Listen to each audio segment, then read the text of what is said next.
When Sarah and I decided to take a trip to Japan, we were excited in the way only travelers going somewhere completely new can be. A country rich with culture, history, and calmness, it felt like the perfect escape. We booked a small, traditional house on the outskirts of Tokyo. Quiet neighborhood, narrow streets, soft lantern lighting at night. The house itself was charming. Tatami mats, sliding paper doors, a tiny zen garden in the back. Everything you'd picture in a peaceful Japanese getaway. For the first few days, it was perfect. We explored shrines, tried food we couldn't pronounce, and wandered the small streets until late evening. Nothing felt wrong. Not yet. The first strange thing happened when we returned from a full day out. The house was spotless. Beds made. Floors clean. Dishes washed and put away. At first, I thought Sarah had cleaned while I was showering earlier, but she looked confused when I mentioned it. She thought I had cleaned. We brushed it off. Maybe the Airbnb owner stopped by. Still, something about the situation bothered me. That night, around 2 a.m., we heard noises in the kitchen.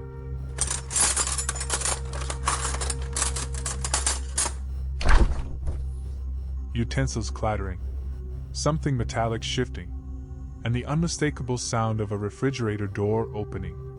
I went to check, but as soon as I stepped into a hallway, the noise stopped instantly, like whoever, or whatever, was making it knew I was coming. Everything looked normal. Nothing disturbed. Over the next few days, our groceries started disappearing. Bread, fruit, cartons of milk, gone faster than we could keep track. When I asked Sarah if she was snacking at night, she denied it. Not jokingly, not casually, she genuinely looked offended I'd even asked.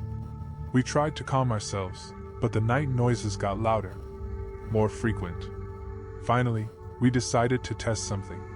Before leaving the house one morning, we made a full inventory of every item in the refrigerator and cabinets. When we came back later, several things were missing. No misunderstanding. No mistake. Someone was in that house. We messaged the owner in a panic. He replied calmly, insisting he had never entered the home and had no reason to. His calmness almost made it worse. So we contacted the police. They arrived quickly and checked all doors and windows. No signs of forced entry. No footprints. Nothing disturbed. I could tell they didn't believe us. Until Sarah mentioned something we had both pushed out of our minds. The noises from above. From the ceiling. Reluctantly, the officers agreed to check the attic. I followed behind them as they climbed the small attic ladder. The air up there felt heavy, stagnant, wrong. One of the officers shined his flashlight into a dark corner, and that's when we saw her. A woman. Crouched low, wrapped in filthy rags, hair matted and wild. Her eyes were wide open, unblinking, terrified, and animalistic. She didn't scream. She just stared at us, trembling. The police moved quickly, pulling her out of the space as she muttered incoherent words under her breath. Sarah cried. I felt frozen. It wasn't a ghost. It wasn't our imagination. A real person had been living above us the entire time.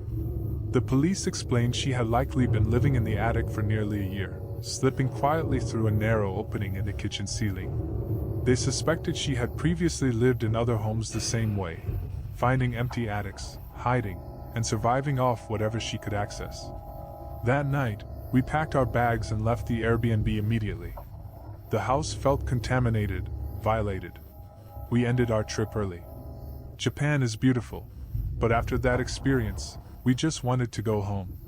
The woman's sunken eyes, her silent movements above our heads while we slept. Those thoughts followed me long after we left. Weeks later, I reached out to the homeowner to learn more. His response chilled me. She had apparently been living in his house long before it was even listed on Airbnb, a full year of hiding above unsuspecting guests. I still think about that sometimes.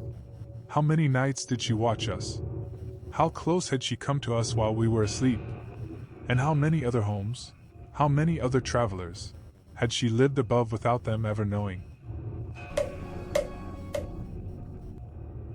Lisa and I had been planning a quiet weekend getaway for months, just a short trip to a coastal town with cliffs, ocean air, and a break from work. I found the perfect Airbnb, a cozy, modern apartment overlooking the water. Great reviews, beautiful photos, nothing to worry about. But the trip didn't go as planned. At the last minute, Lisa missed her flight because of a work emergency. She told me to go anyway, promising she'd catch up in a couple of days. I hesitated, but eventually I went alone. The coastal town was small, peaceful, and almost too quiet. The host, a man named Mark, greeted me at the apartment. He was friendly, maybe a little too friendly, but he showed me around, gave me restaurant recommendations, and handed over the keys. Once he left, I tried to relax, but an uneasy feeling lingered in the air. It was subtle at first, like the sensation of someone standing behind you even when you know you're alone. I tried to shake it off. That night, lying in bed scrolling through my phone, that uneasy feeling intensified. I kept glancing toward the bedroom doorway, half expecting someone to be standing there. Just nerves, I told myself. Just your imagination. But then I remembered the countless horror stories, people discovering hidden cameras in their rentals. The thought hit me like ice water. Suddenly, I needed to check. I had to. I started searching the bedroom. Behind picture frames. Under the bed frame. Inside drawers. Nothing. But when I moved to the small bookshelf by the wall, something caught my eye. A tiny black dot, too perfect to be a speck of dust. I pushed the books aside. And there it was. A small, nearly invisible camera lens aimed directly at the bed. My heart dropped into my stomach. Someone was watching me. Hands shaking, I called the police. They told me to stay inside, lock the door, and wait. Those minutes felt like hours. I kept imagining unseen eyes watching me from somewhere else in the room. I felt exposed in my own skin. Then, suddenly, a knock at the door. I checked the peephole, terrified. 2 police officers were standing outside. When I opened the door, they immediately asked if anyone else was inside the apartment. I told them no. They exchanged a look, and that's when they explained something that made my entire body go cold. Mark had returned to the building while I was on the phone with them. He was trying to get back into the apartment. He had been monitoring the hidden camera remotely. When he realized I found it, he rushed over. The officers intercepted him outside, trying to unlock the door. He hadn't come to talk. He hadn't come to apologize. He came because he didn't want to get caught. The police searched the entire apartment. They found 2 more cameras. One in the bathroom. One in the living room pointed directly at the couch. My stomach twisted. I wasn't just being watched, I'd been recorded. When they finally took him away in handcuffs, Mark didn't say a word.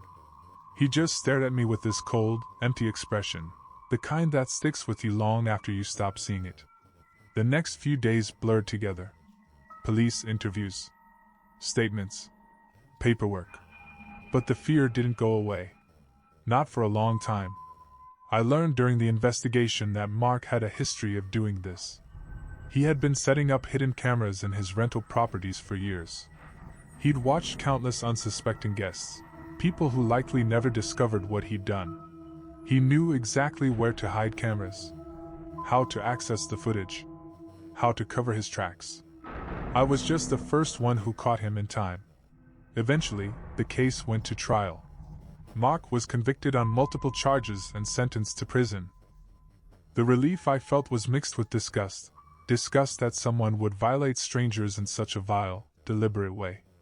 Lisa eventually joined me, and we talked for hours about how lucky I was to have found those cameras before something worse happened. Even now, when I travel, I check every room I sleep in. Every vent. Every outlet. Not because I'm paranoid, but because I learned the hard way that monsters don't always hide in the dark.